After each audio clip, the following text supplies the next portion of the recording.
Bonjour, c'est IQ91. Voici l'analyse technique des principales paires de devises du marché Forex pour la journée du jeudi 24 février 2011 pour le site boursicoté.com.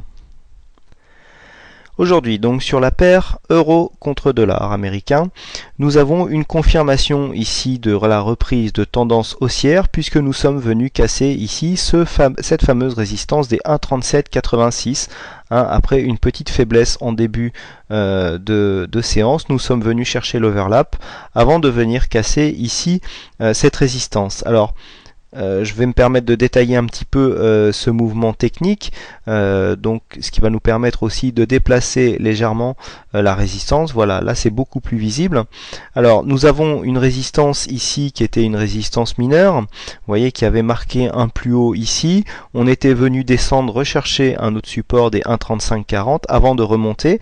Vous voyez ici, on confirme la cassure de cette résistance. On monte, on s'appuie ici sous la nouvelle résistance, on n'arrive pas à la casser tout de suite parce qu'on est déjà en surachat, on revient chercher un support et ce support c'est bien sûr la dernière résistance, mouvement très classique encore une fois sur le Forex. Ici on vient rechercher un support, on sort légèrement du surachat, tout de moins sur certains indicateurs, pas assez pour le stochastique, et après on confirme à la hausse donc la cassure de cette résistance des 1,37,86. Alors, cette résistance n'était qu'une résistance intermédiaire. Ce que nous attendons ici pour valider une reprise de tendance haussière un peu plus moyen terme, c'est bien sûr la cassure des 1,3860, surtout que l'on voit qu'ici, cette résistance mineure a été cassée sans trop de dynamisme. Donc, on attendra ici une remontée au niveau des 38,60. Une cassure dans l'état actuel des choses directe me semble peu probable. On attendra certainement avant un test ici un mouvement à peu près équivalent, à savoir retour sur les 1,3786 avant de tenter cette fois-ci une cassure qui pourrait aboutir. Donc au niveau de la tendance et des points de trading, pas de grandes nouveautés, on reste toujours dans les mêmes zones en attente de confirmation ici de la cassure des 1,3860 d'un point de vue moyen terme.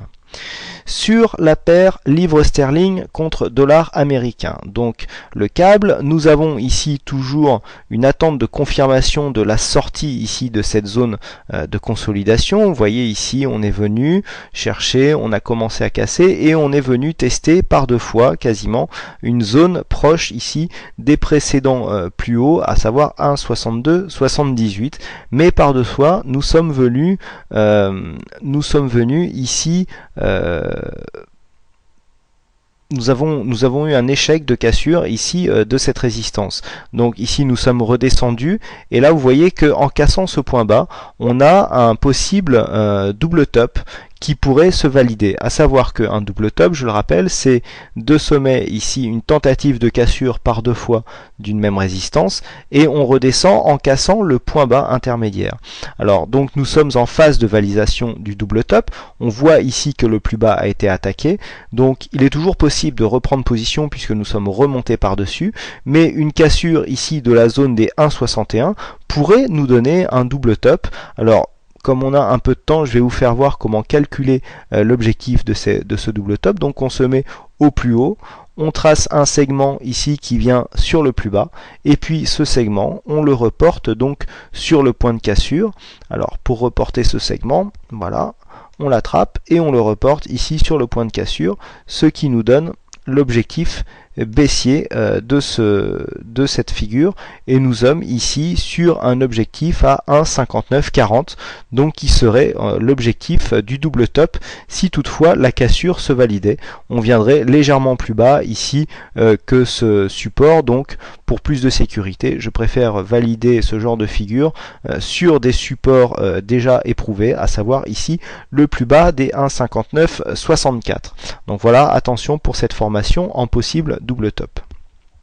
En ce qui concerne la paire dollar-yen, nous avons ici un échec de la sortie haussière puisque nous venons ici suite au tracé ici du Fibonacci, nous avons cassé en force le 61,8 et nous revenons ici en support sous l'ancienne résistance que nous avions cassée.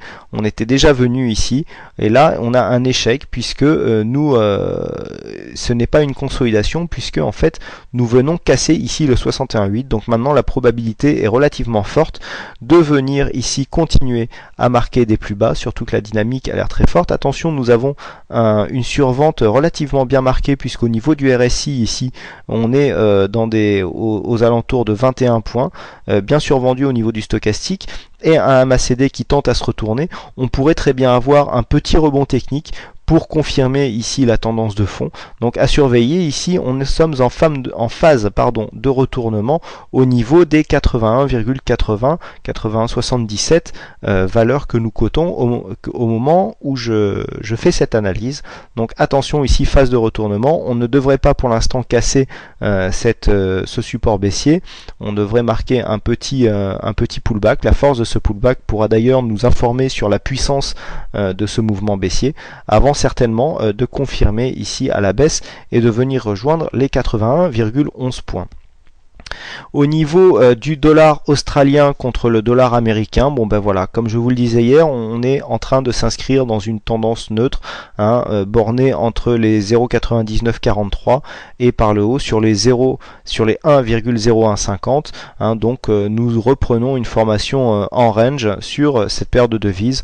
Donc à part jouer peut-être ici la résistance et entre la parité et les 0,9950 le support, il n'y a pas grand chose à faire sur cette paire de devises. Et on termine donc par l'euro-yen. Euro-yen, toujours pareil, après être sorti ici de cette zone de consolidation par une cassure relativement puissante ici de la résistance baissière, on a du mal à venir confirmer la cassure de ce précédent plus haut, puisque là, malgré un échec avorté, depuis cet échec, on n'arrive plus à revenir ici au niveau des 114 points. Donc même nous venons retracer encore une fois au niveau en direction des 112. Alors là, nous avons un petit rebond technique. Il faudra voir ici que les 112 ne soient pas trop enfoncés, puisque nous avons ici un support mineur aux alentours des 112,11 où déjà plusieurs rebonds se sont produits. Nous avons ici un rebond là, nous avons là un rebond un peu plus loin à 112,20 et là ici 112,20 encore. Donc attention, cette zone des 112,20, si elle était cassée, pourrait nous ouvrir la voie ici à une zone qui pourrait nous emmener sur les 111,50. Donc attention, nous serions en phase dans ce cas-là d'invalidation de sortie de consolidation, et donc nous ne pourrions pas valider la tendance de fond haussière qui avait été impulsée par ce précédent mouvement au courant du mois de janvier. Voilà ce que l'on peut dire donc sur ces analyses techniques. Donc sur la paire euro-dollar, pas de signal de trading aujourd'hui puisque nous attendions une cassure des 1,3860. Ce signal sera donc disponible, je pense, pour la prochaine séance. Et puis en attendant, il ne me reste plus qu'à vous souhaiter à toutes et à tous une bonne soirée. Merci pour votre attention, bonne chance dans vos trades et je vous donne rendez-vous dès demain pour de prochaines analyses vidéo. Bonsoir.